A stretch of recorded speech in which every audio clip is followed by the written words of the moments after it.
طلعت على الرجال، جزاكم الله خير، شراكم الطيب.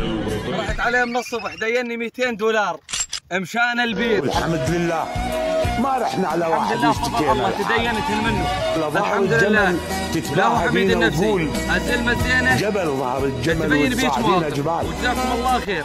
اللي ما يدفع ويحسب حساب البير بهالموقف هذا حيشاكم ترى ما عنده سالفه. واحب اقول لكم شغله، ترى الربع اللي يبيع حاجه البيت مشان يعيش موقف ترى ما به اي مشكله. نقصني على 200 دولار، نقصني 50 دولار، رحت بعت الجره وكملت ال 200. والله موضوع البير ما خافي عليه لو ابيع سقف البيت، والله لو ابيع سقف البيت الا كملها ال 200 دولار. والحمد لله كملت ال 200 وبعت الجره ب 50 دولار ووصلت الا ال 200. والحمد لله ان شاء الله ما يروح شيء عند رب العالمين.